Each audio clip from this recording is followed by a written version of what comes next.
Muchas gracias, señor presidente. La presente causa versa sobre 4 recursos de casación en el fondo, sustentados por el Programa de Derechos Humanos del Ministerio de Justicia y Derechos Humanos, por la defensa del sentenciado Pedro Espinosa Bravo, por la defensa de Raúl Iturriaga Neumann y por la defensa de Miguel Krasnov-Marchenko.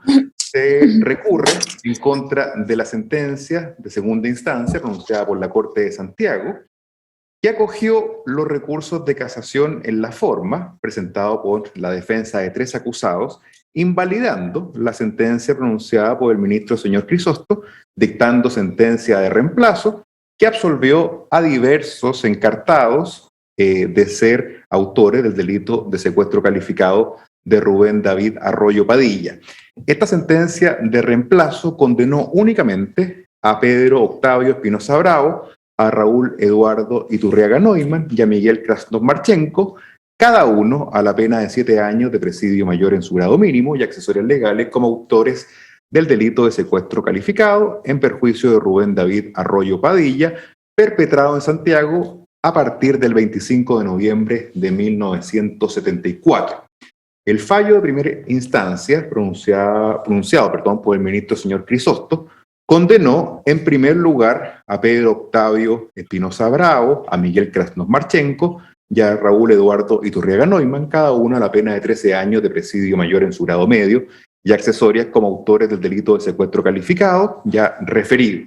Asimismo, el fallo de primer grado condenó, entre otros, a Gerardo Godoy García, a Víctor Lorenz Mírez, a Ciro Torre, actualmente fallecido, a Manuel Karevich, a Julio Hoyos, a Luis Videla, a Jorge Madariaga, a Rosa Ramos, a Pedro Alfaro, a Luis Torres, a Rodolfo Concha, a Juan Urbina, a Jerónimo Neira, a Luis Espinace, a Palmira Almuna y a Leonidas Méndez, cada uno a la pena de 10 años de presidio mayor en su grado mínimo y accesorias legales como autores del referido ilícito.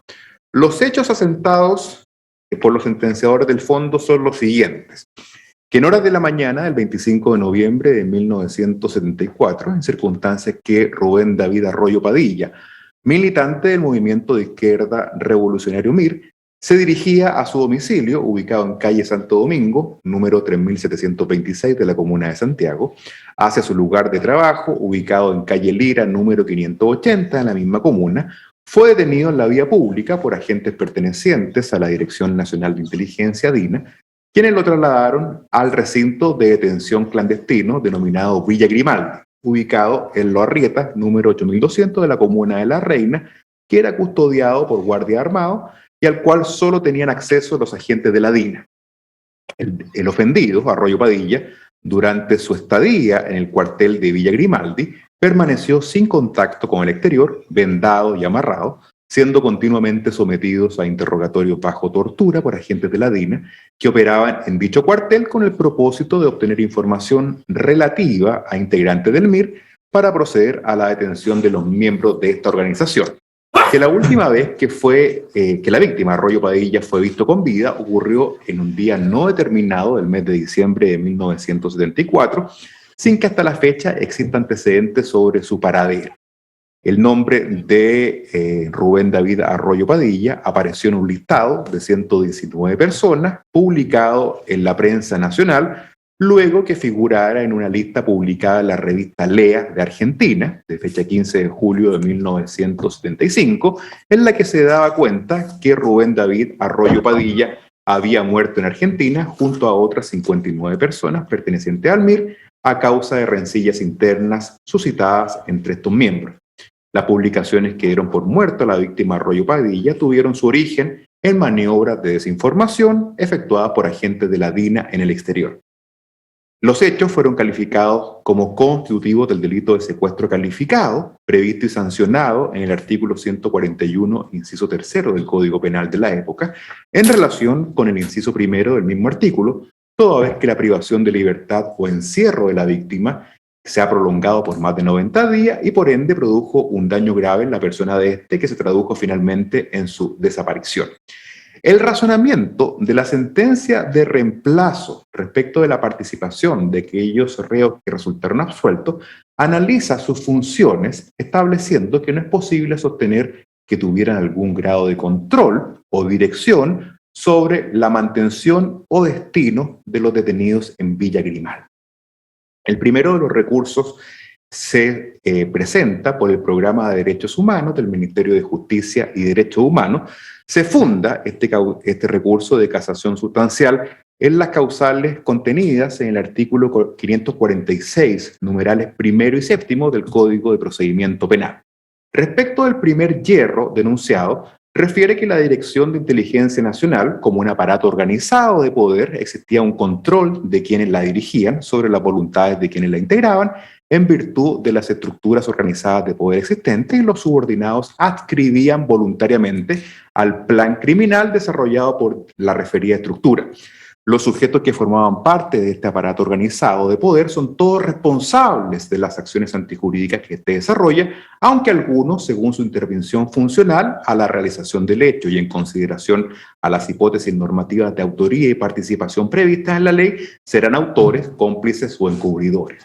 Quienes fueron acusados y condenados como autores y luego fueron absueltos por la sentencia de segundo grado, existen antecedentes que permiten dar por establecida su participación criminal conforme a la hipótesis de autoría del artículo 14, número 1, en relación al artículo 15 del Código Penal. Los agentes, desde el director de la Dirección de Inteligencia Nacional hasta el jefe del grupo operativo que llevó adelante la ofensiva en contra de la víctima, pasando por quienes cumplían labores de guardia, se encontraban trabajando en un objetivo común, apartado de toda legalidad, utilizando para ello un centro clandestino de detención, tortura y exterminio, valiéndose de una orgánica militar que les permitía actuar impunemente, lo que hicieron sistemáticamente desde 1973 hasta mediados de 1977. Voluntariamente, cada uno de estos sujetos decidió formar parte de la empresa criminal, desarrollar las labores que le encomendaron en la ejecución del plan delictual trazado. Asimismo, se encuentra establecida la participación criminal de los sujetos que por sentencia definitiva de segundo grado fueron absueltos, y tal decisión es la que debe ser anulada aplicando las normas penales sustantivas pertinentes, dictarse condena respecto de ello e imponerle las sanciones privativas de libertad y accesorias más la condenación en costa sin que proceda a su respecto beneficio de la ley 18.216. Respecto al segundo hierro, esto es la violación de determinadas y precisas normas reguladoras de la prueba, que son aquellas del artículo 488, numeral primero y segundo del Código de Procedimiento Penal, las que debidamente aplicadas habrían permitido establecer presunciones judiciales que cumplen íntegramente las exigencias del mencionado artículo para configurar un cúmulo de elementos de cargo que permitan justificar la participación de cada uno de los absueltos en el secuestro de Rubén Arroyo Padilla. En el presente caso, cada uno de los absueltos confesaron pertenecer al aparato organizado de poder que coetáneamente a la época en que la víctima permaneció en Villa Grimaldi, cada uno desarrolló las actividades que les fueron encomendadas en el contexto del plan criminal ideado.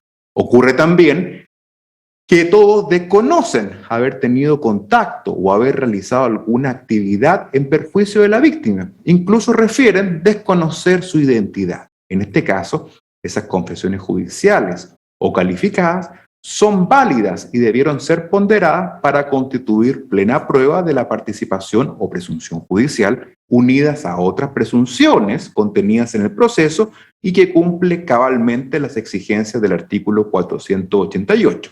Analiza respecto de cada uno de los absueltos la participación y por lo tanto lo que pide es que se invalide la sentencia y se dicte sentencia de reemplazo que condene a los referidos en calidad de autores del delito de secuestro calificado de Rubén Arroyo Padilla, o dicte otra que conforme a la ley y al mérito al proceso, todo ello con expresa condenación en costa. El segundo de los recursos es intentado por la defensa del sentenciado Pedro Espinosa Bravo. Se funda o se asila en la causal del artículo 546, número 1 del Código de Procedimiento Penal, por cuanto la sentencia impugnada rechazó aplicar la prescripción gradual establecida en el artículo 103 del Código Penal, manteniendo la pena impuesta en la de presidio mayor en su grado mínimo, en circunstancias que refiere que de haberse acogido la morigerante que invoca, debió haberse aplicado una pena igual o inferior a 5 años de presidio menor en su grado máximo, explica la naturaleza jurídica de la prescripción gradual, efectuando un distingo con la prescripción de la pena, citando jurisprudencias de los tribunales superiores, argumentando asimismo que el ilícito se perpetró bajo un estado de guerra interna en la hipótesis contemplada en el artículo 418 del Código de Justicia Militar, lo que imposibilita declarar la extinción de responsabilidad criminal, pero no impide considerar la prescripción gradual contemplada en la norma ya referida del artículo 103. Refiere tratados internacionales que permitirían la aplicación y considerar los hechos revestidos de una circunstancia atenuante muy calificada, debiendo respetarse el principio de legalidad y el principio pro reo, y asimismo el principio de humanidad en materia penal en razón del tiempo transcurrido, por lo que pide se invalide la sentencia y se dicte sentencia de reemplazo que le imponga la pena de 3 años y 1 día de presidio menor en su grado máximo o una pena inferior y se le concedan beneficios de la ley 18.216. El tercero de los recursos es interpuesto por la defensa del sentenciado Raúl Iturriaga Noima. Se asila en la causal del artículo 546, número 7 del Código de Procedimiento Penal por haberse infringido los artículos 482, 488 del Código de Procedimiento Penal en relación a los artículos 15 y 141 del Código Penal. Refiere que la sentencia contraviene cada uno de los artículos referidos al confirmar el fallo de primer grado en circunstancias que no se encontraría acreditada la responsabilidad del encausado, y lo que debió haberse hecho es revocar el fallo de primer grado absolviéndolo, a pesar de lo explícito de su declaración judicial, al negar la participación en los hechos y a pesar de que los antecedentes no dicen relación con su participación, el sentenciador estima que se trata de una confesión judicial que reuniría las condiciones del artículo 482 y que permitirían tener por comprobada su participación en los hechos. Niega que se trate de una confesión judicial, analizando el tipo penal de secuestro calificado y la participación no configurándose ninguno de los requisitos para estar en presencia de una confesión de tal envergadura y por lo tanto se produce el yerro al tenerla por configurada. En razón de lo anterior, pide invalidar la sentencia y se dicte sentencia de reemplazo que lo absuelva del cargo formulado.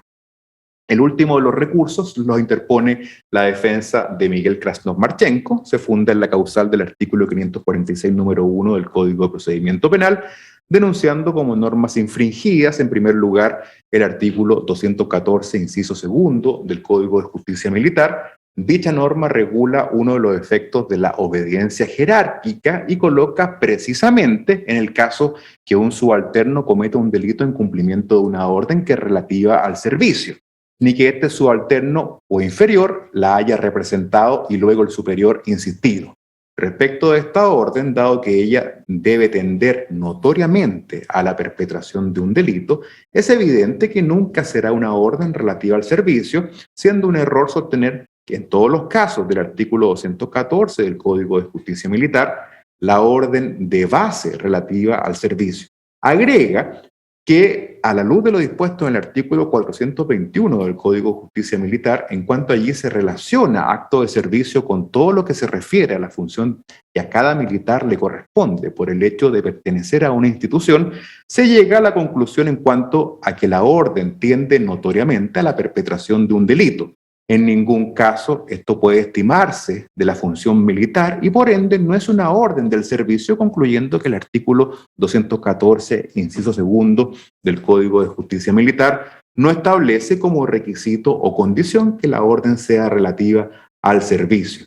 El tribunal habría cometido un error de derecho al desestimarla, fundado justamente en la hipótesis que cubre la norma en comento, es decir, una orden destinada a cometer un delito. El segundo hierro estriba en no haberse reconocido la prescripción gradual del artículo 103 y al no darse aplicación se incurrió en un error de derecho y debió haber rebajado la sanción en 1, 2 o 3 grados al mínimo establecido por la ley. Consecuencialmente, se denuncia infringido el artículo 68 del Código Penal, ya que debió atenderse al número de circunstancias atenuantes y otorgar beneficios de la ley de 8.216, y por todo lo anterior debe dictar sentencia de reemplazo y lo condene a una pena no superior a la de presidio menor en su grado mínimo, otorgándole los beneficios ya referidos. Nada más. Nada más. Alegan, ¿no? Sí, por su parte, Alejandra Miranda. Abogada señora Miranda, por los recursos. Buenos días, su señoría excelentísima. Con la venia de su señoría excelentísima y para efecto de registro, Alejandra Carlota Miranda Carreño, abogada, comparece, ante este proceso y estadio procesal en representación de mi defendido, don Pedro Octavio Espinosa Bravo, a fin de justificar tanto los fundamentos como las peticiones contenidas en el recurso de casación en el fondo que hemos incoado respecto de la sentencia definitiva de segunda instancia dictada con fecha, 13 de agosto del 2018, por la Ilustrísima Corte de Apelaciones de Santiago, que confirmó la de primera que dictó el señor ministro en visita extraordinaria, don Hernán Crisóstomo Grace, en lo sustancial, que condenó, disculpe que estoy resfriada, que condenó a mi defendido a la pena de 7 años de presidio mayor en su grado mínimo como autor del delito de secuestro calificado, en perjuicio de la víctima, cuya individualización ya sabemos que consta en autos. En esta defensa, sus señorías excelentísimas, que este alto tribunal, restableciendo el imperio del derecho y uniformando la aplicación del derecho, invalide la sentencia recurrida y en su lugar dicte una sentencia de reemplazo, que sería rebajar 1, 2 o 3 grados la pena impuesta ya establecida. Y en consecuencia, aplique para nuestro defendido algunos de los beneficios de cumplimiento alternativo de las contempladas en la ley 18.216, en razón de lo que paso a exponer en mi alegato. Perdón. El recurso que hemos interpuesto se basa en la causal del numeral 1 del artículo 546 del Código de Procedimiento Penal, es decir, aplicación errónea de la ley penal, que consiste en, y paso a citar, en el número 1, que dice que en la sentencia, aunque califique el delito con arreglo a la ley, estoy citando, imponga al delincuente una pena más o menos grave que la designada en ella, cometiendo error de derecho, ya sea al determinar la participación que le ha cabido al condenado en el delito, ya al calificar los hechos que constituyen circunstancias agravantes, atenuantes o eximentes de responsabilidad, ya por fin al fijar la naturaleza y grado de la pena. Cierre comillas. Así, sus señorías excelentísimas, en este caso justamente se ha cometido un error de derecho al calificar los hechos que constituyen atenuantes que obran en favor de mi representado de otra manera, ya que a su respecto, como todos sabemos, se dan los requisitos de hecho para aplicar el artículo 103 en relación al artículo 68 de ambos del Código Penal, a fin de considerarle una atenuante muy calificada que le permita al sentenciador rebajar 1 o 2, 3 grados las atenuantes del artículo 103, que no solo estaba permitido al sentenciador aplicar, señores, sino que estaba obligado por ser una norma de orden público, al amparo del artículo 102 del Código Penal. Perdón. Al efecto, excelentísimo tribunal, la sentencia casada ha infringido lo dispuesto en el artículo 103, y perdonen que sea más jaída y que repita este artículo porque es muy importante para nosotros. En relación todo este artículo al artículo 15, 68 y 141 del Código Penal, que de forma que de determinar incurriendo en la causal de casación alegada. ¿Cómo se ha producido esta infracción? Es muy importante esta pregunta. La sentencia casada, al confirmar el fallo de primer grado e imponer la condena a mi representado Pedro Bravo Espinosa, sin considerar la morigerante de responsabilidad penal establecida en las normas legales citadas, concluye entendiendo como justa una pena superior a la que realmente le corresponde aplicar al encausado, cuando al hacer la correcta aplicación del derecho y reconocer en su favor la atenuante en debate, la pena impuesta no podría superar los 5 años, 5 años de condena. En efecto, su señoría excelentísima, muy por el contrario de lo que pudiera pensarse o entenderse, esta defensa ha solicitado la aplicación o reconocimiento de una circunstancia atenuante que disminuya la pena de Pedro Espinosa. Bravo. En ningún caso hemos pedido que se aplique o declare algún tipo de prescripción de la acción penal o de la pena. No es lo mismo, sus señorías excelentísimas, solicitar la aplicación de una eximente responsabilidad penal que solicitar una atenuante de responsabilidad penal. Lo que perseguimos, lo que esta parte persigue para nuestros representados, no es la emisión del castigo, sino la aplicación del castigo justo. La naturaleza jurídica, sus señorías excelentísimas, del artículo 103 del Código Penal chileno, en tanto en cuanto atenuante de responsabilidad penal, cuya aplicación se ha desestimado por la sentencia casada, quedó ya establecida y aclarada por la comisión revisora de nuestro Código Penal, que la reafirma como un atenuante y de paso la califica de norma de orden público, debiendo declararla el juez de oficio cuando no sea pedida, incluso cuando no sea pedida. Esto según lo dispuesto en el artículo 102 del Código Penal, de nuestro Código Penal. Ello consta, su señoría excelentísima, de la obra, por ejemplo, paso a citar, del Código Penal explicado y concordado del profesor Pedro Fernández, tomo primero, segunda edición, de 1899, página 238. Cierro la cita. Y por supuesto, la aplicación a que aludo, su señoría excelentísima, y perdona que sea tan eufórica en decirlo, pero se debe verificar respecto de cualquier persona procesada o condenado, excelentísimo tribunal, en orden a lo prevenido por el artículo 1, inciso 1 y número 19, numeral 2 de nuestra Constitución Política de la República.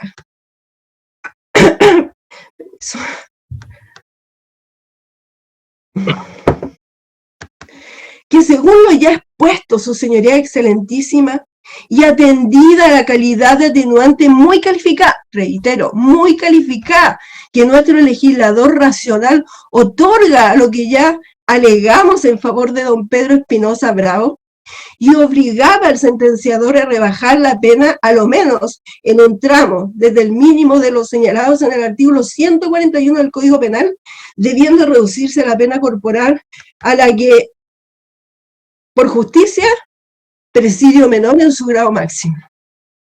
Dando de esta forma, real aplicación a nuestros principios fundamentales, como son el de legalidad, el prorreo, la humanidad en materia penal del artículo 5, imagínense, del artículo 5 del párrafo 2 de la Convención Americana sobre Derechos Humanos, que atiende a lo siguiente, que es muy importante y que de repente perdemos de vista.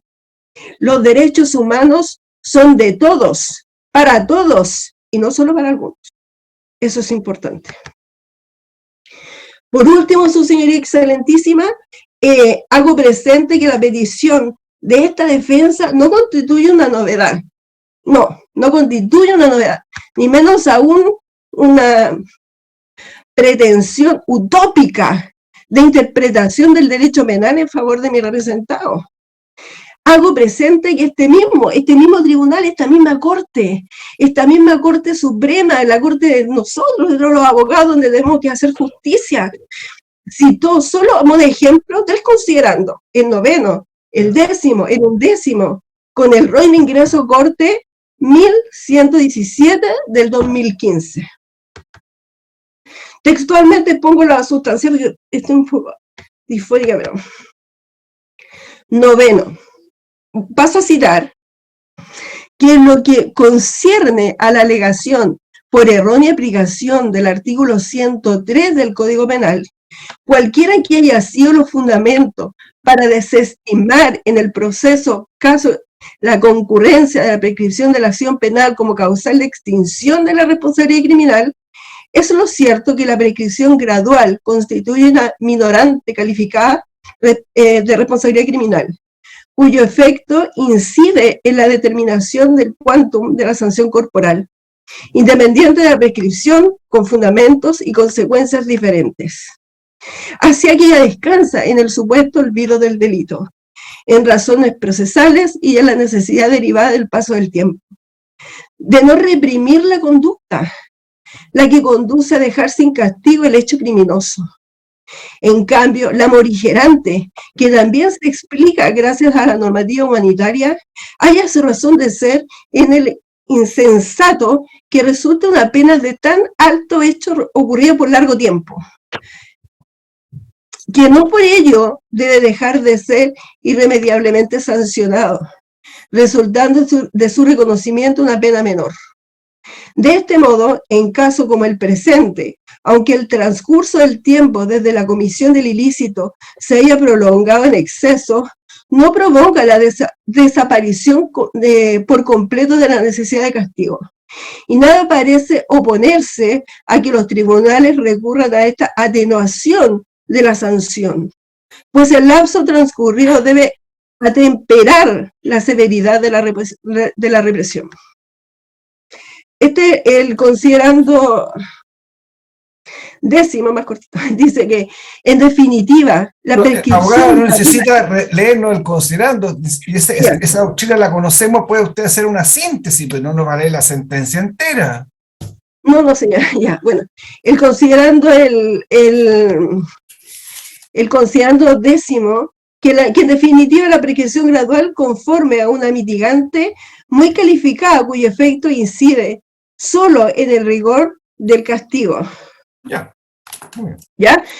Bueno, esta parte en definitiva, señoría, por lo expuesto, es aquel que solicita que se reconozca la morigerante de responsabilidad legal en favor de mi defendido Pedro Espinosa Bravo y, en consecuencia, invalide el fallo o, en su efecto, que dicte sentencia de reemplazo, que declare que se acoja el atenuante del artículo 103 en relación al artículo 68 del Código Penal y que, en consecuencia, se condene a mi defendido a una pena,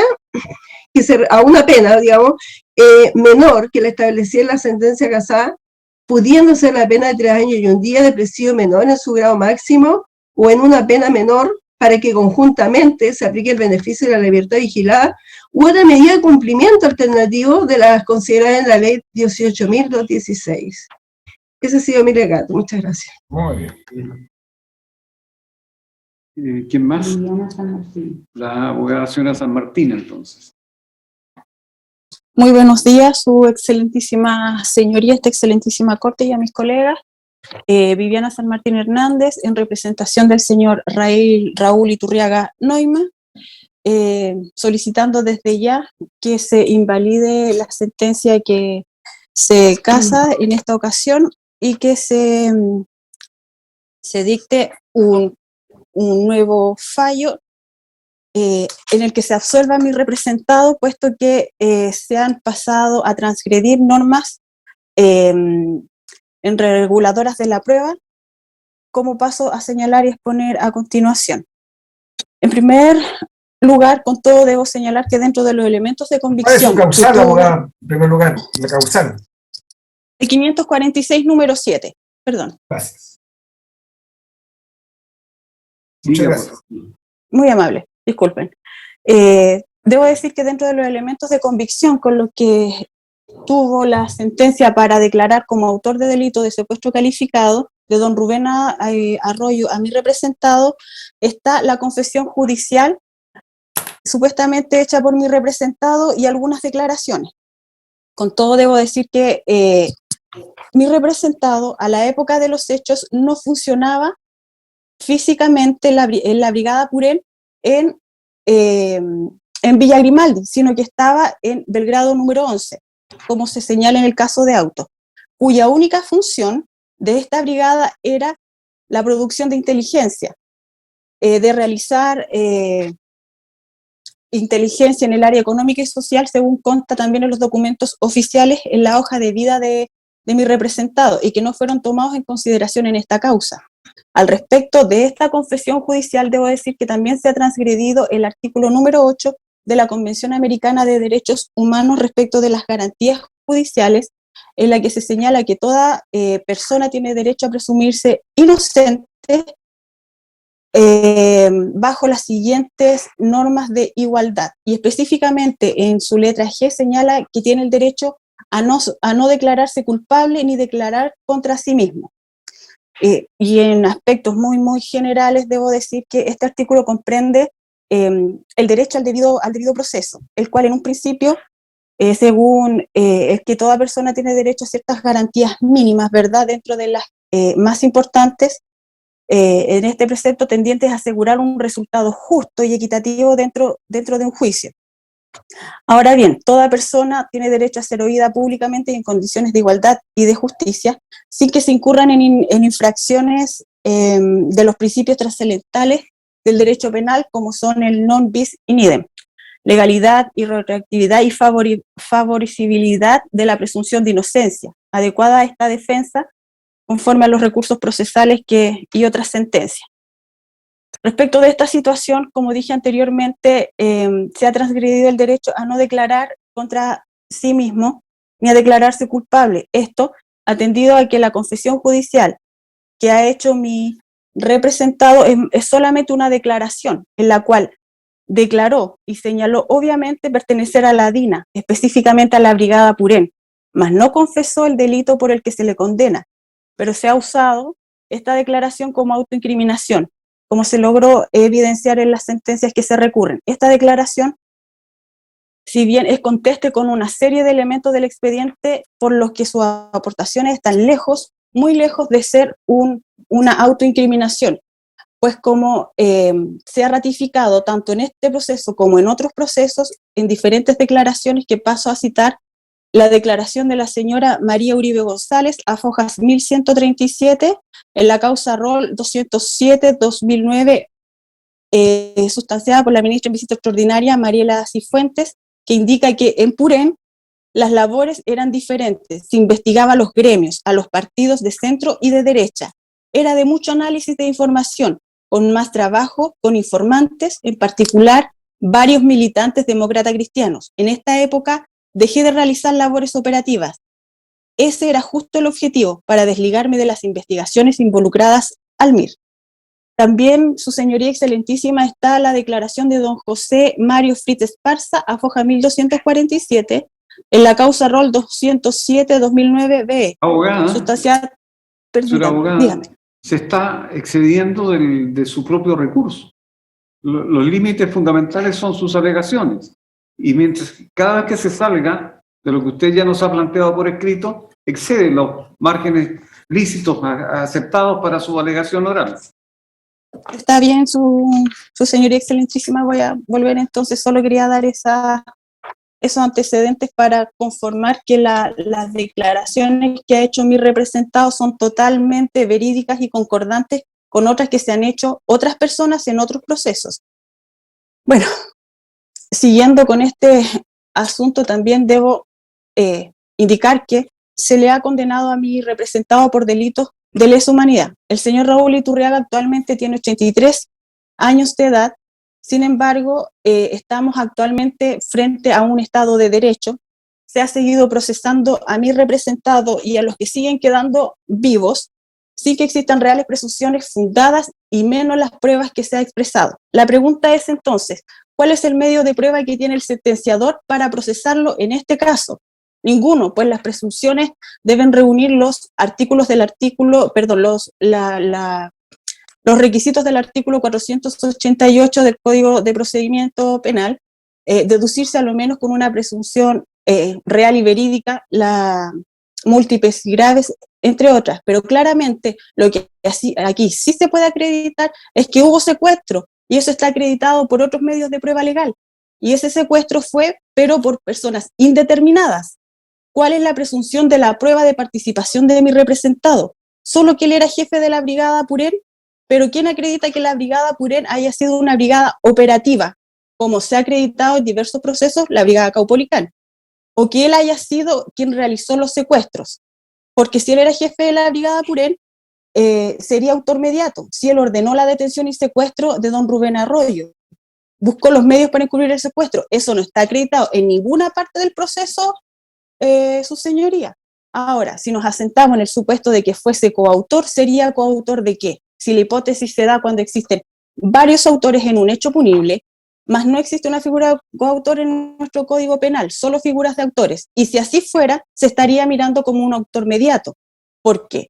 Él no prestó ningún medio para que se realizara el secuestro, dado que él no ejecutó tampoco el hecho punible. Entonces la única posibilidad en términos generales por la ley es el de autor intelectual, el que planificó el hecho punible para que se llevara a cabo a través de otra persona. Pero no solo basta con planificar ese hecho punible, sino que debe haber una conexión entre esa planificación y la persona que lo ejecuta, y ese tendría la calidad de autor intelectual o autor mediato. ¿Y dónde está esa conexión? En el expediente, en ninguna parte se ha logrado acreditar. Lo único fehacientemente que se ha acreditado es el hecho de que él era jefe de la Brigada Purén, pero no de operaciones nacionales o exteriores. Pero también es cierto que está acreditado que dicha brigada realizaba inteligencia de carácter económico y que incluso fue destinado a la Universidad de Chile a estudiar a la Escuela Ecolatina todos los medios económicos para que pudiera centralizarse en una inteligencia de carácter económico. Y eso se hace hasta el día de hoy. Se practica no solamente por las ramas militares, o por uniformados, sino también la Policía de Investigaciones tiene hoy en día una brigada de delitos económicos llamada BRIDEC, en la cual prima la inteligencia económica, y no por eso vamos a decir que la BRIDEC es autora o coautora de un hecho punible porque realiza los estudios de inteligencia, como también se ha acreditado lo que hacía la Brigada Purén en la época en que ocurrieron los hechos. Bueno, al señor Raúl Iturriaga se le ha procesado, digamos, en diferentes causas por delitos de lesa humanidad. Si bien los delitos de lesa humanidad parten a contar de que son ratificados por Chile, y esto tenemos el Estatuto de Roma, que fue a contar del año 2009, la Convención Americana de Derechos Humanos también en el 2009, y en general en Chile se ha hablado y se ha escrito en nuestro derecho que los delitos de lesa humanidad rigen hacia el futuro. Nada se ha dicho de los delitos de lesa humanidad desde el pasado, así como tampoco Chile tiene prohibido hacer efectivo el derecho vigente al momento de concurridos los hechos, que habría sido un delito común. Ahora bien, para ir terminando, también existe que si bien conforme al derecho penal liberal, una persona no puede ser condenada por pertenecer a un alto mando como fue en la DINA, por ser jefe de la Brigada Purén. Tiene que haber un obrar, un hacer o no hacer, y estas personas tienen que ser condenadas por ese obrar, por ese hacer o no hacer, y no por un pertenecer, su señoría. Y aquí, y en tanto en otros procesos, también se ha condenado a mi representado por un pertenecer a un alto personero de la DINA, haya tenido participación como autor, en este caso que no lo es, ha sido a expensas de un pertenecer y no de un obrar, porque eso no se ha acreditado en este proceso como en tantos otros.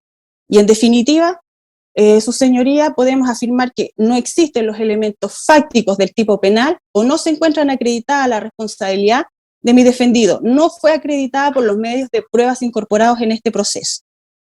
Es por eso, su señoría, que acá termino mi alegato a fin de que esta excelentísima Corte invalide el fallo y dicte la sentencia de reemplazo correspondiente, absolviendo a mi representado. Muy bien. Y disculpe, su señoría, si me permite abandonar la sala. Sí, ya ha terminado sus obligaciones. Sí. Muy amable, muchas gracias.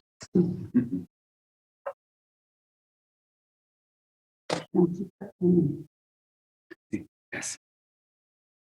Escuchamos a la abogada doña María Francisca Onel.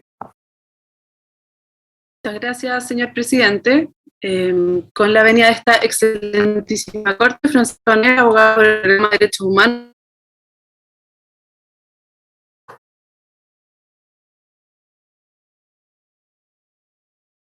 Problema de ¿verdad? conexión.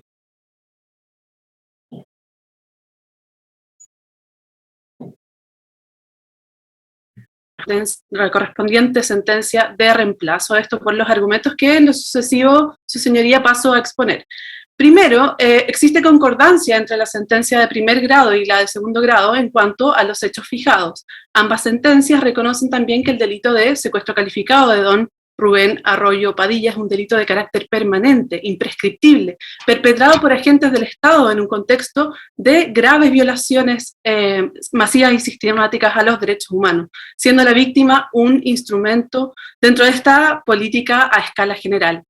La parte problemática, su señoría, de la sentencia de segunda instancia y también la parte atacada por el presente recurso es aquella comprendida en los considerandos sexto a octavo, en donde se estima que no existen medios de prueba para establecer la participación de los 16 agentes DINA que venían condenados como autores, pero que se absuelven en dicha instancia. Primero, su señoría haré referencia a cómo esta circunstancia nos habilita para la interposición de este recurso, fundamentando en primer lugar la causal del número 1 del artículo 546 ya referido, principalmente porque la ilustrísima Corte de Apelaciones dicta absoluciones incurriendo en un error de derecho al determinar que no existe participación de estos 16 agentes, lo que no estaría conforme a la ley, pues no se ha hecho, consideramos que no se ha hecho una real apreciación de la participación de estos agentes. Para luego entonces hacer referencia a la causal del número 7 del mismo artículo, y en último lugar, y si el tiempo me lo permite, haré referencia a los recursos de casación interpuestos por las defensas de Miguel Krasnov, Pedro Espinosa y Raúl Iturriaga. Su señoría, debemos tener en cuenta que estamos ante crímenes de lesa humanidad, crímenes de guerra, por lo que no podemos aplicar baremos de delitos individuales cuando se trata de este tipo de delitos. El Tribunal de Segunda Instancia analizó las figuras de autoría y complicidad como si éstas fueran concebidas desde y para crímenes individuales, como si estuviéramos entonces ante simples delitos, sin el adecuado análisis que había hecho el ministro instructor, que falló con perspectiva, considerando que estamos frente a crímenes de una organización como la DINA, que tiene una historia de sucesos colectivos que deben ser contemplados entonces como un fenómeno global. Esto, por supuesto, no significa que estemos aplicando un derecho penal de autor, como sugiere el fallo de segunda instancia, sino que implica considerar los comportamientos individuales de los agentes, que son los intervinientes, pero sin desconocer el contexto de estos comportamientos, ¿verdad? Señoría, la DINA debe ser entendida como esta gran maquinaria, esta gran máquina donde los engranajes no pueden girar individualmente, sino que cada pieza va activando a todas las demás piezas dentro de esta gran estructura organizada. Estaba conformada por agentes que además adscribían voluntariamente a este plan de la organización, que como está demostrado en autos y esta Corte bien sabe, era un plan criminal, ¿verdad? Nadie puede decir a estas alturas que la DINA era una organización en términos inofensivos. Entonces, lo que podemos apreciar en los casos de los agentes absueltos es que hay una manifestación del dominio inmediato del hecho o dominio de la voluntad en términos de Roxin, ¿verdad?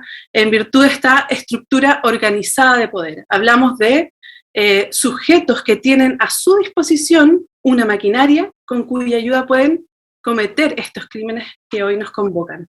Entonces, bajo este entendimiento, lo que correctamente nosotros estimamos debe considerarse es que todos los sujetos que forman parte de esta organización criminal, como la DINA, son en algún grado responsables de las acciones antijurídicas que se realizan.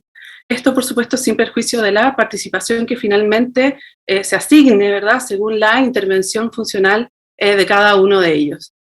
Así también lo ha entendido el Tribunal Penal para la ex Yugoslavia, y es aquí cuando acuña el término de empresa criminal conjunta, en donde la clave es el acuerdo común que existe en esta gran empresa criminal de gran escala, como lo fue la DINA a nivel nacional. Por otro lado, su señoría, existen antecedentes, hablamos de pruebas, ¿verdad?, que permiten dar por establecida la participación criminal de los autores que fueron absueltos, principalmente porque hay una división en la realización del hecho. deciden en conjunto todos estos agentes la consumación del delito, siendo sus contribuciones entonces funcionales para la ejecución total del delito. Es decir, el tribunal de primera instancia, con el análisis de las pruebas, estima que existe acuerdo de voluntades por un lado y también existen acciones que contribuyen a la realización del hecho común por el otro lado. En esta óptica, ¿verdad?, tanto el director de la DINA como el resto de los agentes, sobre todo cuando hablamos de un recinto como Villa Grimaldi, ¿verdad?, se encontraban todos trabajando en este objetivo común, un objetivo apartado de toda legalidad, en un centro clandestino de detención, lo que les permitía la impunidad, y de ahí que recién hoy estemos viendo estos recursos, ¿verdad? Señoría, si pensamos en el director de la DINA, es claro que él solo no habría podido ejecutar el delito contra la víctima, o de todas las víctimas de la dictadura en general, ¿verdad?, sino que requiere de la actuación que es indispensable de todos los que componen este organismo para entonces llegar al resultado. Este no es solo un ejercicio que nosotros estemos haciendo de manera mental, ¿verdad?, sino que creemos que sí se encuentra establecida la participación criminal de los sujetos que fueron absueltos, y a ello haré referencia a continuación para referirme a la causal del número 7 del artículo 546 del Código de Procedimiento Penal. Esto es, ¿verdad?, la violación de determinadas normas reguladoras de la prueba, y en particular, su señoría excelentísima, del artículo 488, número 1 y 2 del Código de Procedimiento Penal. Paso ahora a desarrollar estos argumentos. Primero, su señoría, hay algo que necesariamente debe ser considerado. Cada uno de estos sujetos que fueron absueltos confesaron, y así lo estimó el ministro instructor, haber pertenecido a este aparato organizado que resultó ser la DINA, y siempre a la época en que la víctima, ¿verdad?, don Rubén Arroyo Padilla, permaneció en la Villa Grimaldi, y cada uno de ellos entonces desarrolló estas labores que les fueron encomendadas dentro de este contexto y de este plan criminal. Desde este piso es de donde parten todos los agentes para luego ser condenados en primera instancia, pero además veremos que se suman otros elementos de cargo que cumplen cabalmente con las exigencias del artículo 488, por lo que debidamente apreciados estos elementos debería justificarse las imputaciones realizadas. Su señoría excelentísima notará a continuación que se absolvieron agentes con extensos prontuarios, por lo que me detendré solo en lo esencial de cada uno. Primero, respecto de Gerardo Godoy García, en la declaración que el tribunal considera como una confesión calificada, admite haber sido jefe del Grupo Tocán, haber participado permanentemente en las detenciones y haber llevado a personas a recintos de detención como Villa Grimaldi. A esto se le suman a lo menos 7 elementos probatorios en su contra. Está la declaración de Luz Arce de Fojas 530, que reafirma lo anterior y señala que el Grupo Tucán era parte de la Brigada Caupolicán y que estaba al mando de Gerardo Godoy. Este grupo también detenía personas del MIR, como era la víctima, y esto le consta que operaban en la Villa Grimaldi. Está también la declaración de la agente Silvia Ollarse de Fojas 3640, que era integrante de Tucán, que estaba a cargo de Godoy, y dice que además cuando se traían los detenidos, esta circunstancia debía hablarse previamente con Godoy. Está la declaración de Fojas 4060 de Carlos López, también la del Lautaro Díaz de Fojas 4144, de Jorge Antonio Lepileo de Fojas 4245, de Alicia Contreras Ceballos de 4941, y todos ellos declaran en este mismo sentido. Por último, también está la declaración de Rodolfo Román Notarí, de Fojas 5208, quien recuerda que Godoy tenía una oficina en la casona de Villa Grimaldi. Respecto de Ricardo Lorenz Mírez, en su declaración dentro del sumario, él reconoce haber participado directamente en la detención de personas, específicamente de los miembros del MIR. Reconoce que se les interrogaba bajo premios y reconoce haber operado en la Villa Grimaldi como jefe de agrupación. Y a esto se le suman 6 elementos de cargo en su contra. Está la declaración de Luz Arce, que ya hice referencia, y además existen 5 declaraciones de agentes que lo ubican en los mismos términos, ¿verdad? En la Villa Grimaldi a cargo de los grupos operativos. Después está Manuel Karevich Cubillos, el caso particular de esta agente es que es absuelto en segunda instancia, pero su participación no es analizada por la Corte, no se nombra en los considerandos sexto a noveno, por lo que merece una especial atención en ese sentido. Manuel Karevich, según su propia declaración, y según los antecedentes también allegados al proceso, perteneció a la agrupación Purén, siendo un oficial operativo tanto en el recinto de Londres 38 como en Villa Grimaldi, y además en su contra constan a lo menos 8 antecedentes. Está la declaración de Raúl Iturriaga, quien señala que Manuel Karevich trabajó con él, siendo parte de la plana mayor de la Brigada Purén, junto a Urrich, y señala que ambos operaron en la Villa Grimaldi a partir de mayo de 1974. Está la declaración de Ricardo Lorenz, quien lo ubica en los mismos términos, ¿verdad? La declaración de Alejandro Molina, de Fojas 1622, quien señala que estando en Villa Grimaldi, su jefe era Manuel Karevich, y está la declaración de Eugenio Fieldhouse, quien lo sitúa como la plana mayor de la BIM en Villa Grimaldi. Lo mismo con las declaraciones de Luis Mora Cerda, de Fojas 2366, Julio Hoyos, de Fojas 1995, Pedro Bitterlich, de Fojas 2343, y Víctor San Martín, de Fojas 2491. Con respecto a Julio José Hoyos Segarra, según su propia declaración, ¿verdad? Julio Hoyos fue el chofer del oficial Ciro Torre, quien era uno de los, ¿verdad? Sabemos, jefes operativos de la Villa Grimaldi, y a esto se le suma también la declaración del agente Leonidas Méndez, de Fojas 4878, que dice que José Hoyos integraba la agrupación Cóndor. Respecto a Luis Rigoberto Videla Insunza, de acuerdo a su declaración, él era interrogador de los detenidos, reconoce que estos se encontraban vendados y que eran sujetos de tortura. Además, en su contra están los siguientes antecedentes, al menos 2 declaraciones de otros agentes. Está la declaración de Juan Ángel Urbina Cáceres, de Fojas 2250, y la declaración de Daniel Galás Orellana, de Fojas 4293. Señalan que César Manríquez lleva a una serie de funcionarios de investigaciones a cumplir funciones en Villa Grimaldi como interrogadores, y entre las cuales estaba entonces Videla. Esto en junio de 1974. Señoría, no me referiré a Jorge II Madariaga Acevedo porque se encuentra fallecido, lo mismo respecto a Ciro Torre y Juan Ángel Urbina Cáceres. Respecto a Rosa Humilde Ramos Hernández, en su declaración indagatoria, ella reconoce que era agente operativa de la DINA en Villa Grimaldi y dice que interviene en allanamientos, también interviene en detenciones con la finalidad de, comillas, neutralizar al enemigo, refiriéndose entonces a miembros del MIR, como es la víctima de autos. Además, en su contra, obran a lo menos 4 declaraciones, la de Luz Arce ya referida, la declaración de Carlos Rinaldi Suárez, quien ve a Rosa Ramos como agente en Villa Grimaldi y describe el proceso de los interrogatorios bajo tortura, señala que cualquiera de los agentes podía estar en esa situación tomando nota de los interrogatorios.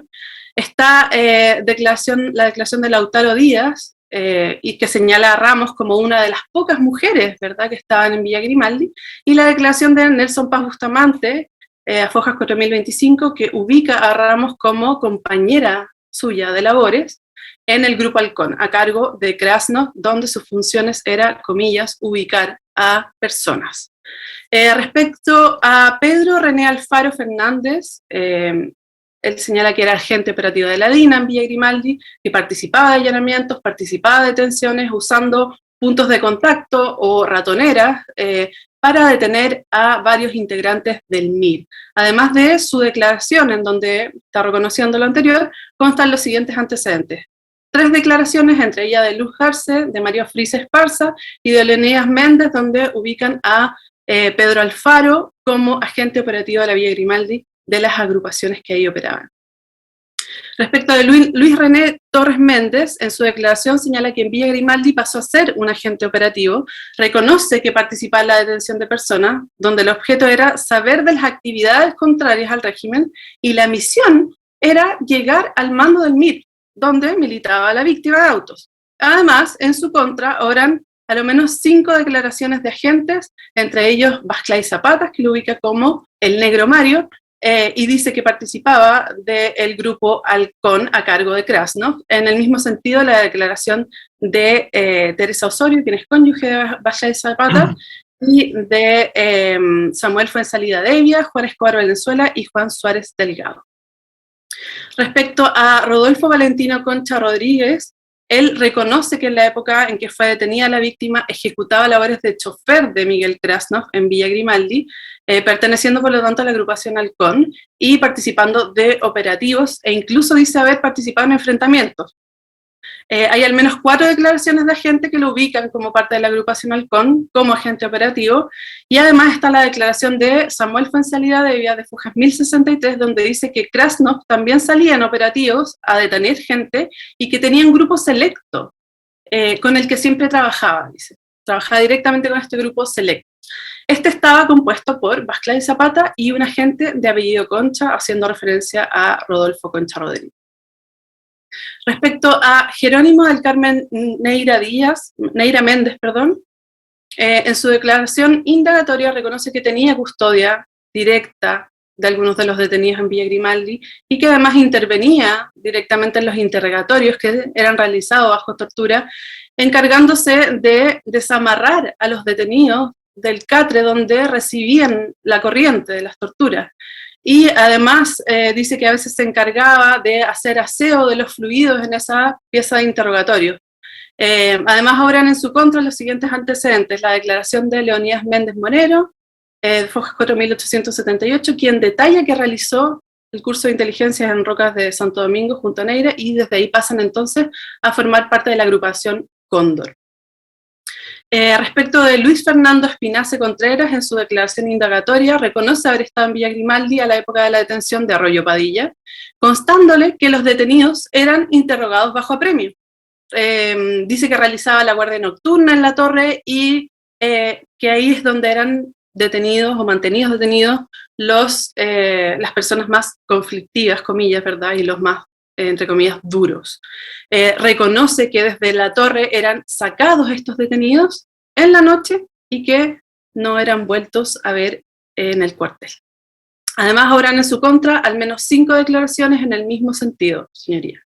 Respecto a Palmira, Isabel Almuna Guzmán, este es otro caso particular porque la sentencia de segunda instancia tampoco analiza su participación, sin embargo la absuelve. El fallo de primera instancia recoge su declaración indagatoria señalando que ella niega haber participado, haber pertenecido a los oficiales de Villa Grimaldi. Sin embargo, constan en autos los siguientes antecedentes en su contra. Señoría, al menos 11 declaraciones de agentes DINA que la ubican como parte de la plana mayor de Villa Grimaldi bajo el mando directo de Marcelo Moren o Iturriaga. Luz Arce además la ubica como ayudante de la comandancia, que asesoraba al comandante del cuartel, y que además de ella dependía el personal de guardia y los estafetas.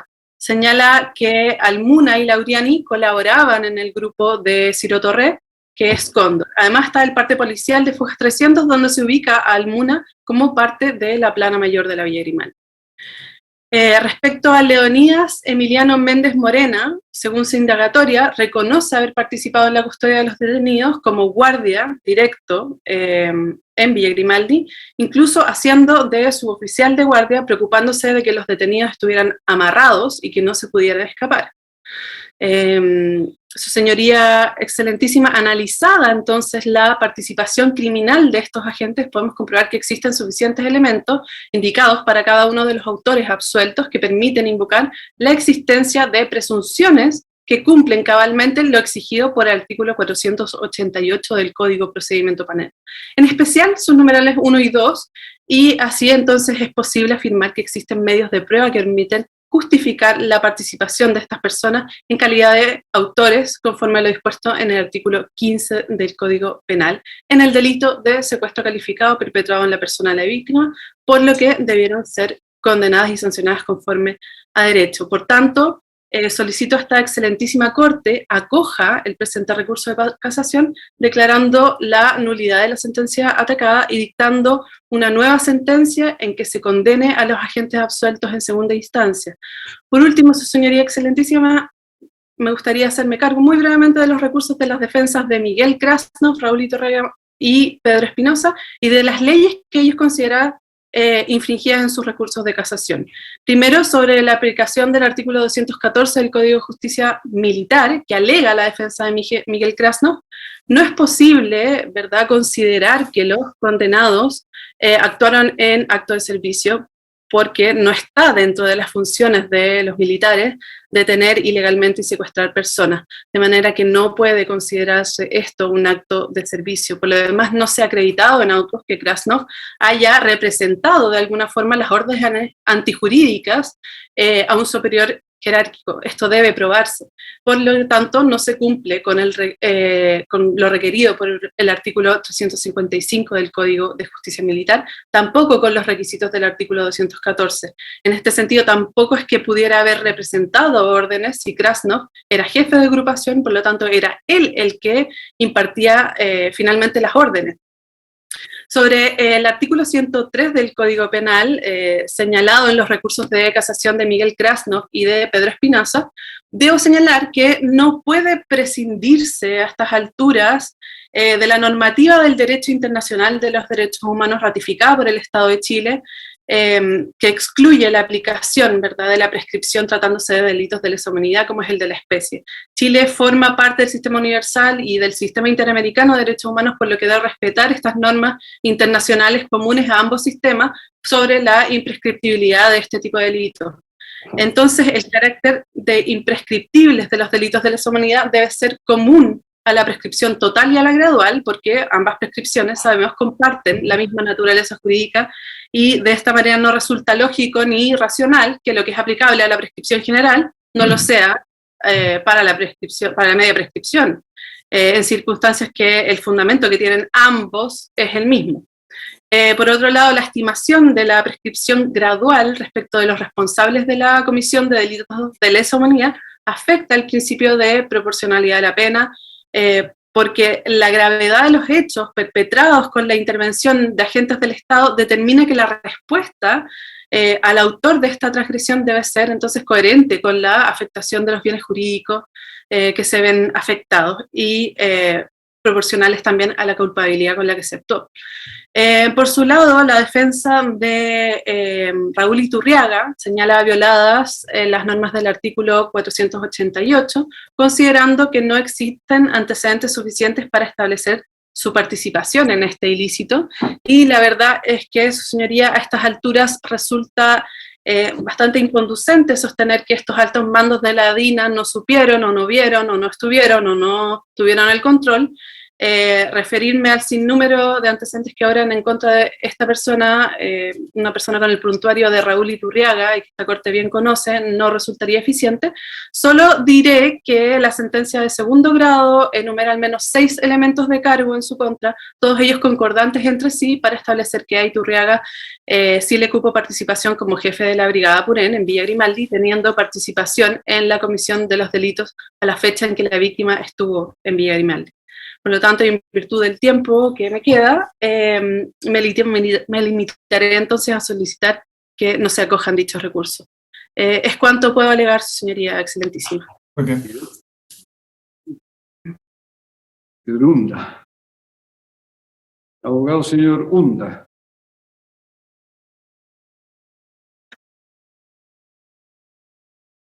Está sin audio, abogado.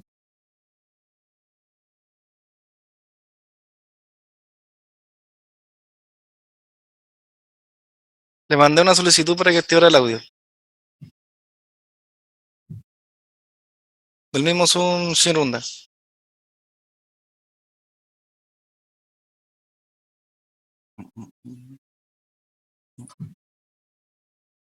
Ahí sí, señor. ¿Aló? Ahora sí. Bien. Gracias, perdón, discúlpenme. Puede alegar, abogado. Muchas gracias, señor presidente. Con la venia del señor presidente, alego ante vuestra señoría excelentísima contra el recurso del Ministerio de Justicia, solicitando desde ya se rechace el recurso de casación que pide condenar como autora a la señora Rosa Ramos, que actualmente cumple condena por el episodio festivo de la Operación Colombia. O Stuart, mejor dicho. Señoría, excelentísima, lo que hemos oído de la señora abogada del Ministerio de Justicia es una cita de los elementos de cargo que fueron tomados en cuenta en el motivo 40 del fallo de primera instancia para condenar, y que se traduce en lo que afecta a la señora Ramos, en que ella habría confesado, de acuerdo al 482.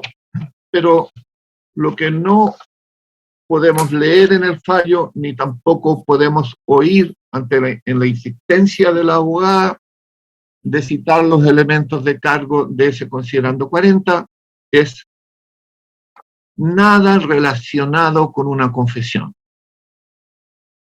Porque los testimonios que se dicen, que cita ella, se refieren todos a que ella pertenecía a la DIN y donde trabajaba y qué hacía. Pero si eso lo dice ella, y eso no es una confesión. Ahora, ella dice que eso es una confesión porque Roxin lo dice, pero antagónicamente o de una manera inaceptable o de una manera que no se pide, incompatible, ella pide que se les condene porque forman parte de un aparato organizado de poder, o sea, lo que dice Roxy. Pero luego no nos pide que se le condene por lo que dice Roxy, citando alguna norma de nuestro ordenamiento jurídico. Es que no la hay.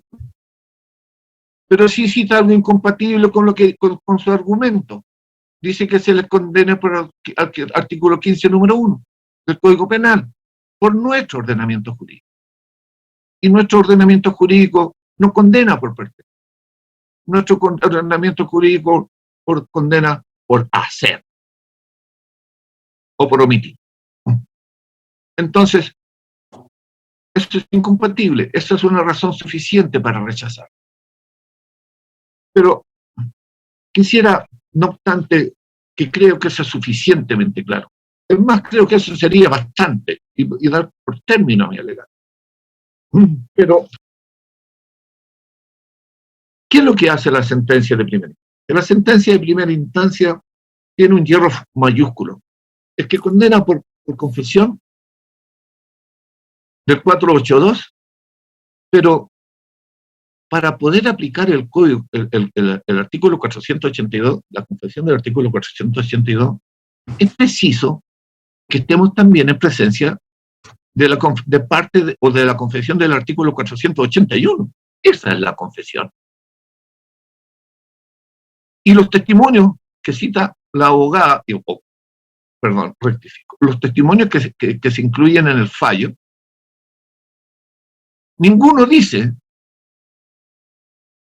que la señora Rosa Ramos haya confesado nada. Y la señora Rosa Ramos no ha confesado, número 4 del artículo 481, ningún accidente ni circunstancia del delito. Nada. Entonces, bien hace el fallo de segunda instancia en decir que no estamos en presencia de una confesión.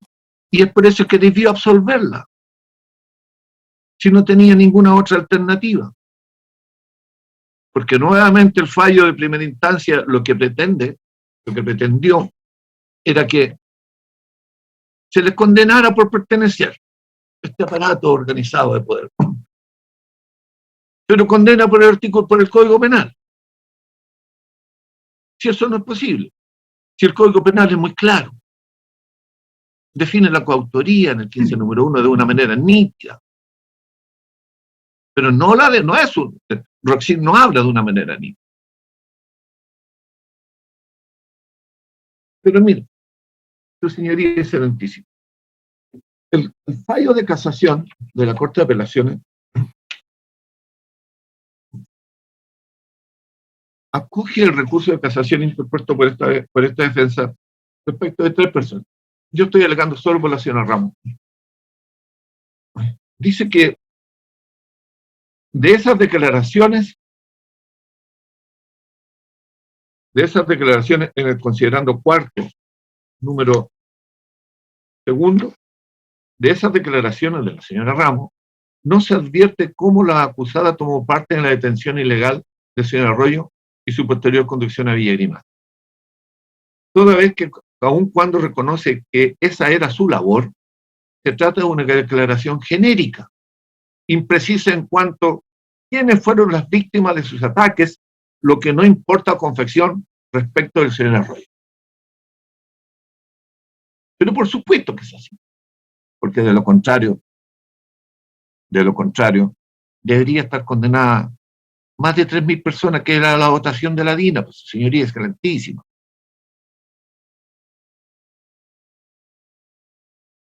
Avanza el fallo de casación.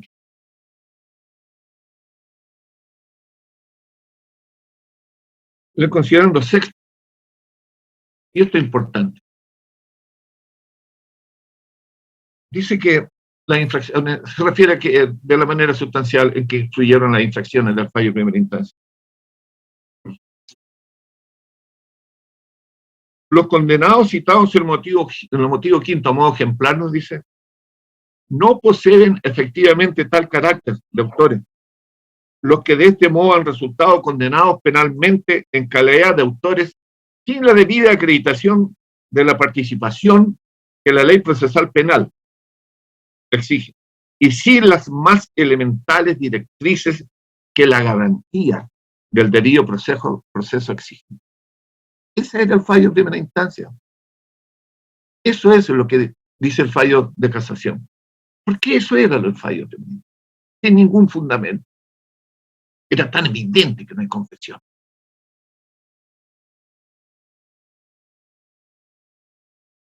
Y es por eso que se acogen los recursos y se la absuelve. Y el fallo de reemplazo, que también es importante, nos dice que si bien consta en el numeral octavo del considerando sexto,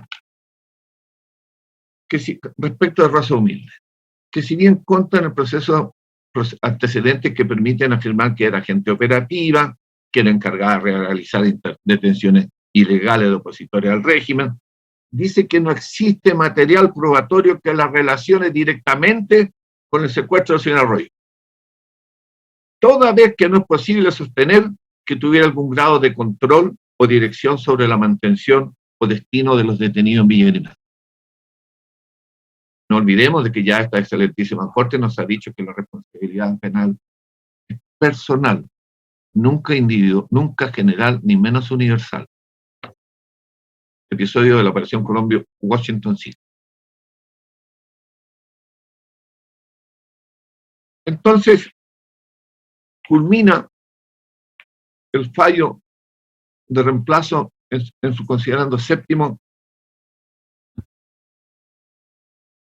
que respecto de ninguno de los absueltos existe algún medio de prueba directo o indirecto que permita establecer su participación en calidad de autor, directo o mediato, cómplice o encubridor del ilícito investigado. Dice que en efecto ninguno de los encartados absueltos, entre ellos la señora Ramos, participó directamente en la detención de la víctima, no pudiendo hacer extensiva la responsabilidad penal en este hecho delictivo a los demás agentes de la DINA que fueron investigados, toda vez que respecto de ellos no hay pruebas suficientes que permitan acreditar su participación. Entonces, ¿no se entregó algún nuevo antecedente? ¿Es el recurso de casación que interpuso el Ministerio? Ninguno. Se limitó a majaderamente sostener que los mismos antecedentes ya desechados constituyen una confesión, o constituyen un grado, un elemento probatorio de la participación como autora de la señora Ramos. Se limitó a referirse al fallo de primera instancia. Si eso ya está desechado. Dice en el 8º, el fallo reemplazo, que nuestro sistema penal, como lo ponen de manifiesto los preceptos constitucionales del artículo 19, número 3, inciso final, mantiene la tradición liberal de un derecho penal del hecho y no de un derecho penal del autor. En consecuencia, no es punible, y esto es importante, no es punible una actitud interna o una simple voluntad, sino que debe ser sancionada, como lo preceptúa el artículo 1 del Código Punitivo, una acción o una omisión, es decir, una conducta efectiva desplegada por el agente. Y eso no ocurre nada. Y termina este importante motivo 8º del fallo reemplazo, diciéndonos que el fallo anulado se extendió en el ámbito de la aplicación del derecho penal del hecho, sancionando a personas que, si bien pudieron haber participado en otros ilícitos, atendía las anómalas condiciones políticas y sociales que existían en el país en ese momento. En el caso de Autos, no se encuentra acreditada la participación de los acusados señalados en el ramo en la desaparición de don Rubén David Arroyo Padilla. Y dice que por más reprochables que sean los hechos que ocurrieron en nuestro país en aquella época, la labor jurisdiccional debe centrarse en aplicar el derecho al caso concreto.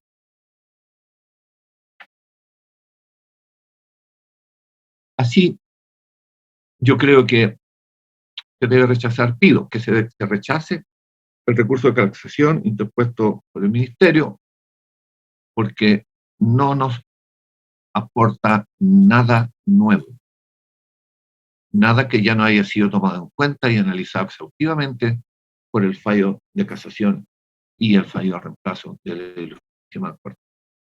En cuanto a Lego. Bien. Muy bien. Señor González. ¿Abogado o señora González? Señor González. Señor González. Lo escuchamos. Gracias, excelentísima señoría, con la venia de la sala. Vengo a interponer alegatos en favor de mi representado, don Jerónimo Neira Méndez, solicitando desde ya que la sentencia de la Corte de Apelaciones sea confirmada y que en definitiva se absuelva a mi representado en esta causa. En atención a los siguientes fundamentos que paso a exponer. El recurso del Ministerio de Justicia está fundado únicamente o exclusivamente en una declaración indagatoria de mi representado, la cual no constituye ni siquiera, ni simplemente, ni calificadamente una confesión. Por lo tanto, esta parte, su señoría excelentísima sostiene de que mi representado no ha tenido una conducta delictiva en el sentido de que no ha hecho ninguna acción o omisión típica, antijurídica y culpable, toda vez que en ninguna parte del proceso se puede acreditar que él haya tenido el dominio del hecho que está investigado en esta causa, que es el delito contra la víctima del señor Rubén Arroyo Padilla. Debo señalar, señoría ilustrísima, que las personas que pertenecían a la DINA no es que fueran voluntariamente a la DINA. En el caso de mi representado, fue un funcionario de Carabineros de Chile, un cabo, que fue destinado a esta repartición. No es que ellos voluntariamente llevaran un currículum diciendo yo quiero trabajar en esta repartición. Ellos simplemente obedecían una orden y tenían que partir allí. Para el querellante y para el Ministerio de Justicia que está esgrimiendo que él sí tuvo una participación, dice que participó en un curso de inteligencia. Claro, obviamente lo mandaron y eso es lo que él reconoce en su declaración indagatoria, que a finales del año 73 lo mandaron a hacer este curso a la Roca de Santo Domingo y que ya para finales de octubre del año 73 fue destinado a Londres 38, donde hacía funciones de guardia de la portería bajo el mando de don Ciro Torres, quien era el comandante de ese lugar.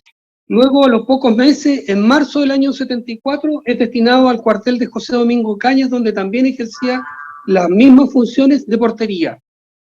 Luego, él no sabía, su señoría, quiénes entraban o quiénes salían de las dependencias de José Domingo Cañas o de Villa de Grimaldi, porque todas las personas que llegaban allí llegaban en vehículos que eran totalmente cerrados y que impedían que las personas pudieran gritar o pedir auxilio. No eran vehículos que eran abiertos.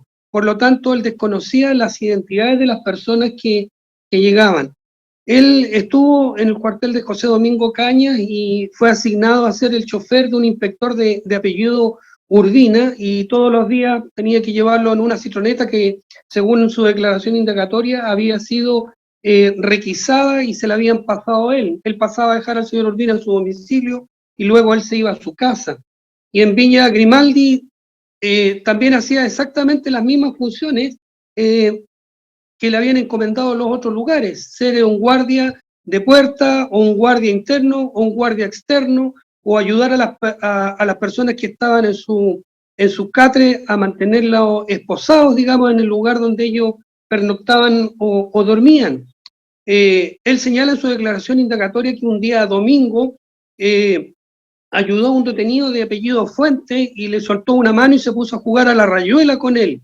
Y en eso llegó el imputado en esta causa también, el señor Krasnov, que lo vio y lo trató de traidor, lo dejó arrestado, y al otro día, que fue un día lunes, lo pasó al despacho del señor Morembrito, que estaba a cargo de Villa Grimaldi, y quería que lo debían fusilar, lo debían matar por traidor.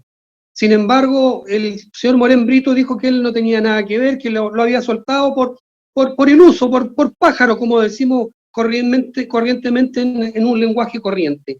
Entonces, desde ahí para adelante, él no tiene ninguna vinculación de ningún tipo. Lo dejan a cargo de un kiosco vendiendo pan y bebida, y eso está de acuerdo a su declaración, y no hay ninguna otra declaración que lo vincule. Más adelante, él ya, hastiado de la situación, se dedica a beber, llega bebido todos los días a su casa. En esa circunstancia, choca la citroneta en el callejón Lovalle contra un furgón de Carabineros. Carabineros lo maltrata y se dan cuenta que también es personal de Carabineros y lo trasladan a Villa Grimaldi. Lo ponen a disposición del coronel Contreras, don Manuel Contreras, y él le dice que no le van a cobrar los daños ni al furgón ni a la citroneta en la medida que él permanezca aún en la DINA. Y él le dice que no, que lo único que quiere es salirse de la DINA. Entonces le hicieron todo un montaje, le simularon que lo iban a fusilar, y antes de este simulacro lo pasan con un falso sacerdote para que se confiese.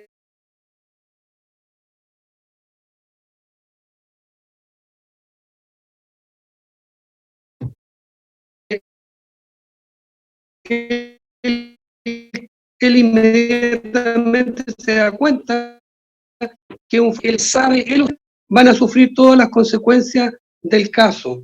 En definitiva, él, por la conducción en estado de ebriedad, sufrió una condena de 541 días en una causa del segundo juzgado militar de Santiago, en la causa 372 del año 77 del segundo juzgado militar de Santiago. Entonces, no está acreditado en ninguna parte del expediente de la causa de que mi representado haya sido parte de, como un agente, ya sea operativo o un agente torturador en la Villa Grimaldi. Simplemente él cumplía funciones de guardia y de conductor. Entonces, en ese sentido, cuando escuchaba a la abogada del Ministerio del Interior, decía de que él era parte de un engranaje, por supuesto que lo era, y él estaba, con la obligación de cumplir órdenes. En definitiva, el paso de él como parte del engranaje de la DINA prácticamente estuvo 2 años, 7 meses, porque ya para finales del año 1976 vuelve a Carabineros, donde finalmente después se termina. Entonces, él nunca fue un actor directo, nunca tuvo dominio del hecho, nunca supo de las identidades de las personas que estaban ingresando a Villa Grimaldi, salvo aquellos que él menciona o que puede recordar en su declaración indagatoria. Por lo tanto, al no tener el dominio del hecho, no se le puede culpar, porque tal como dijo el colega Hunda, se requiere que las personas que están siendo sentenciadas en esta causa tengan una participación directa. En este caso, respecto del secuestro, de la desaparición forzada del señor Arroyo Padilla, a él no cumple con las condiciones del tipo penal, que es encerrar o detener a otro sin derecho, privándole de su libertad. Y en segundo lugar, que ese encierro o detención se prolongue por más de 90 días, según la fecha de la comisión del delito.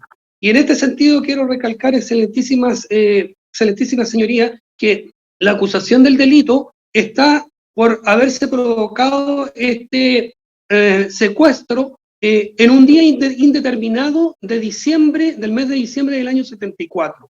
Pero no está acreditado qué día, y al no estar acreditado aquel día, perfectamente mi representado pudo haber tenido un día libre, pudo haber estado en su casa, pudo haber estado de vacaciones, porque no está acreditado el día, y al no estar acreditado el día tampoco puede estar acreditada la participación, ni menos que él lo haya encerrado, lo haya detenido o que haya prolongado su detención en este lugar por más de 90 días. Entonces, no hay antecedentes suficientes para poder establecer que mi representado haya tenido responsabilidad en los hechos que se investigan en esta causa. Y por lo mismo, la Corte en su fallo lo absuelve de todo lo que en primera instancia se le estaba condenando por no haber antecedentes suficientes, ¿ya? Entonces, una cosa es admitir haber trabajado al servicio de la DINA por un plazo de 2 años, 6 meses, y otra muy distinta es haber tenido participación directa en la desaparición, en el secuestro del señor David Arroyo Padilla. Por lo tanto, si él no lo ha confesado, si no existe algún otro elemento de prueba, excelentísima su señoría, no cabe más que acreditar de que él no puede ser condenado por esto. Escuchaba el alegato, atentamente el alegato de la abogada del Ministerio de Justicia, y ella establecía de que existían múltiples presunciones, y de verdad que yo, analizando todo el expediente, no encuentro todas las presunciones, toda vez que el artículo 488 del Código de Procedimiento Penal es claro al determinar que estas presunciones, por lo menos respecto a mi representado, para poder condenarlo, tienen que ser múltiples, graves, precisas, directas y concordantes. Y en ninguna parte del expediente existe esta multiplicidad, esta gravedad, esta precisión, esta concordancia. Entonces, ¿por qué? Porque mi representado no presenció ni conoció lo que ocurrió en Villa Grimaldi respecto de la víctima, el señor Arroyo Padilla. En cuanto a la participación de este personal, y tal como lo indicó el colega Hunda, existían más de 3.000 personas adscritas a la plantilla de la DINA. Y en este sentido, la Corte Suprema, esta misma Corte Suprema, con fecha 6 de agosto del 2018, en la causa 84.785 del año 2016, definió lo que podrían eventualmente haber hecho los guardias de perímetro o las personas encargadas de servicio, como aquellas que tenían por función hacer la comida, barrer, atender a los detenidos, ¿ya? Y en ese sentido, la Corte Suprema en esta causa los absuelve a todos ellos porque obviamente no tienen participación más allá de las funciones básicas de servicios que ellos prestaban. Por estas consideraciones, porque no se puede acreditar la culpabilidad o la imputabilidad respecto de mi representado, es que solicito formalmente a este excelentísimo tribunal que confirme la sentencia absolutoria de mi representado, y todo ello, su señoría, sería parte de mi alegato. Muchas gracias. Bien. Bien. Señor Núñez. Muchas por la gracias. defensa también. Muchas gracias, señor presidente, y con la venia de su señoría excelentísima, alego en representación de don Julio Hoyo Segarra, don René Alfaro Fernández, don Luis Videla Insunza, don José Muñoz Leal, don Hugo Clavería Leiva, Juan Carlos Escobar Valenzuela y don Luis Mora Cerda. Todos ellos absueltos en la sentencia segunda instancia, ¿ya? Absueltos de las condenas. En primera instancia, el ministro Hernán Crisóstomo, ya sea 10 años como autores de alguno, o 4 años como cómplices de otros, fueron objeto. Pues bien, su señoría, el objetivo de este presente alegato es solicitar, tengan a bien, no acoger el recurso de casación interpuesto por el programa del Ministerio de Justicia y Derechos Humanos. En razón de los siguientes argumentos, su señoría. Hemos escuchado atentamente al abogado del ministerio. Ella ha hablado mucho en cuanto a la DINA, catalogarla de una empresa criminal o maquinaria criminal o estructura organizada de poder. Hay que tener presente que la DINA fue creada por decreto, ¿ya? El hecho de pertenecer a la DINA, como lo han señalado mis colegas que me han antecedido, más de 2.000 o 3.000 agentes, ¿ya? Y esto es importante señalarlo, porque en ningún momento se ha establecido que la DINA, o pertenecer a la DINA, o deber haber pertenecido a la DINA, porque como dijo el colega González, nadie llenaba un currículum, un formulario para poder postular e ingresar a la DINA, eran destinados, ya sea que estuvieran el Carabinero, investigaciones, o el Ejército, ¿ya? Pues bien, el hecho de pertenecer, tengamos presente que no es configuración de un delito, aquí las responsabilidades son individuales, ¿ya? Aquí no se está tratando de una asociación ilícita, sino que hay responsabilidades individuales en lo que sucedió o está sucediendo, porque es un secuestro permanente con don Rubén Arroyo Padilla. Y digo esto porque desde el autoprocesamiento hasta la acusación y la sentencia habla de agentes de la DINA que detuvieron en la vía pública a don Rubén Arroyo Padilla, que estos mismos agentes u otros lo trasladaron a Villa Grimaldi, y que estos mismos agentes u otros estarían cometiendo el delito de secuestro permanente. Ni siquiera está identificado quiénes habrían ejecutado esta detención o interrogatorio o etcétera. Lo único que queda claro para esta defensa es que sus representados, Hoyos, Alfaro, Videla, Muñoz, Clavería, Escobar y Mora, si bien eran agentes de la DINA y fueron destinados a la DINA, previo curso de las Rocas de Santo Domingo, que no se puede hablar de un curso de inteligencia, algo que duró 2 o 3 semanas, recibieron órdenes, porque todos ellos eran cabos, conscriptos, ya sea de carabinero, de ejército. Por lo tanto, aquí, ¿qué poder de decisión pudieran haber tenido hace ya casi 50 años atrás mis representados? ¿Qué dominio los hechos? Ninguno. Ellos realizaron labores, unos de chofer, otros de guardia interno o externo, otro este tema de los ocones, que son las órdenes de investigar, otro como don Luis Videla Insunza, que tomaba declaraciones a personas que llegaban detenidas a Villa Grimaldi, ¿no? Por lo tanto, esa es la responsabilidad para atribuirle, o ese es el actuar para atribuir la responsabilidad de autor o de cómplice a mis representados. Y disculpen que sea majadero en cuanto al pertenecer a la DINA, que no se configuraría delito. Si esto que dice la sentencia, que es impugnada vía recurso de casación por el Ministerio de Justicia y Derechos Humanos, su señoría, no es nuevo. Ya la primera operación Colombo, que fue dictada en segunda instancia por la 12ª Sala en la causa Rol 1853 de 2014, señala claramente que el pertenecer o estar en la DINA, esa sola circunstancia por sí sola no tiene la entidad suficiente ni necesaria, sin la concurrencia de otras probanzas de mayor relevancia como para imputarle participación y responsabilidad. Es claro. Y esto fue confirmado por la excelentísima Corte Suprema en el rol Arturo Brea Burto, rol 45.011 del 2016. Pero este no es solo el único antecedente que tenemos. También está la mencionada por don Mauricio Hunda, Washington Seat, Corte Suprema 39.732-2017. Arturo Barría, María Andreoli, Sergio Flores, Vicente Palominos. En todas estas sentencias, a mis representados han sido absueltos. Estamos hablando de los mismos agentes de la DINA, cumpliendo las mismas funciones, bajo las órdenes de los mismos superiores jerárquicos, y han sido absueltos. Y debemos tener presente que Operación Colombo, que nace de una información de la prensa argentina de 119 personas que habrían sido detenidas y ejecutadas o muertas en ese país, bueno, resultó que eso no fue cierto y estas personas lamentablemente permanecen secuestradas. Sabemos que el destino no es ese, pero bueno, tenemos que apegar a la sentencia. Nacen de una causa 2182-98, sustanciada por el mismo ministro que los acusó y los condenó, don Hernán Crisóstomo Geiser.